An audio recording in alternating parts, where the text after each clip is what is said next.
Welcome Street Rats to Night City. I'm the one and only Moxie 11, bringing you slightly biased news footage from the fourth wall.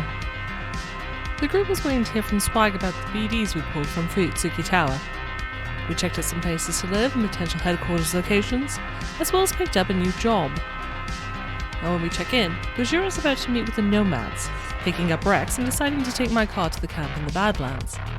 However, as Rex nears, he gets oddly suspicious and a few hands go on weapons until he explains that the car is bugged. Thanks for almost getting me shot eyes. Deeps makes quick work of the bug and I explain to Rex that I have a stalker that likes to keep tabs on me. Wraith decides to offer more information, that it's a corpo that I'm working for, forcing me to explain more than I'd like. In the end, Rex gives me a warning that it's better not interfere with the job. At the Nomad camp, we're welcomed by Colt and brought to a trailer where we meet with her, Oz, Donna, and another male with shaggy brown hair to go over the deets of the mission. Using a holo projector, Oz explains our target is a Bullet, a sleek one-unit semi-truck that is one of the fastest freight trucks on the market. This one happens to belong to Zarifa through Arasaka, since Arasaka isn't currently welcome in Night City. It will be coming from Anchorage, Alaska, stopping for fuel in Washington. It has turrets on the front and back with a high-class demon controlling them, a 4-person security detail in the back and 3 in the front seats. And if that didn't seem difficult enough, we're told the cabin has 2 physical locks that if tampered with, fries the engine. These keys are being held by 2 people in Night City. Lastly, there's a gyrocopter and bikes that trail 15 to 30 minutes behind the Bullet as rear security. We'll be hitting the Bullet at the fuel stop in 2 weeks. Thankfully, the Nomads have information on the key holders. The first is Tsurugi Maya, a young Arasaka exec with a prominent garden feed who drives an Alfa Romeo.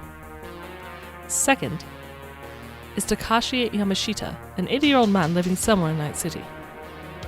Payout is $3,000 up front and another 6 once the job is complete, with room for 2 more people if we trust them. As we leave, Rex informs us of a night market happening in 2 days that could get us outfitted, which we agree is a good plan. Deeps hears from Horatio, who says his boat, the Chiclet, is at the bottom of the bay, and he'll pay 500 eddies if Deeps can get a tow crane, scuba gear, and help him recover the cargo. Deeps speaks to Rex, who says he'll buy it depending on the condition. Finally, I hear from Swag, pick up the BDs, and head home to watch them. Swag has put both BDs in one. It's a first-person perspective. Someone in a cage that has a dog bowl inside, the name Jenny scrolled into it. In the video, I learned she's being held by Trakul, getting away for a moment to send the text to Kenna that said, "Help me, bear," before she's caught again. Next, she's talking to whomever was pulling Rico's strings. It's too dark to make out a face. Using wires in her hand, she tases one man before running and being caught by Trakul via a grapple that he shoots out of his arm and into her leg. Luckily for both of us, one of his men is impressed by her ingenuity and says she'll be of use to them. In the second video is put together, she's in some ripper's place, balding man with a German accent and blue X's in his cyber eyes. In the room with her is Kenna on the table.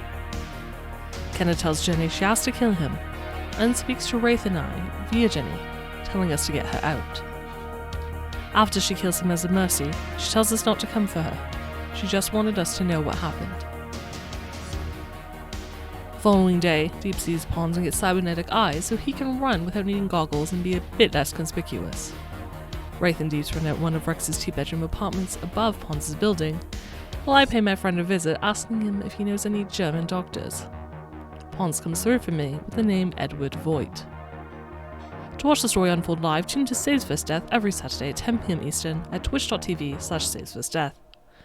If you can't watch live, be sure to subscribe to the channel on YouTube so you can watch it as soon as the recording is released. Or you can always download it as a podcast. Stay safe, Cyberpunks. This has been your Night City Recap with Moxie 11.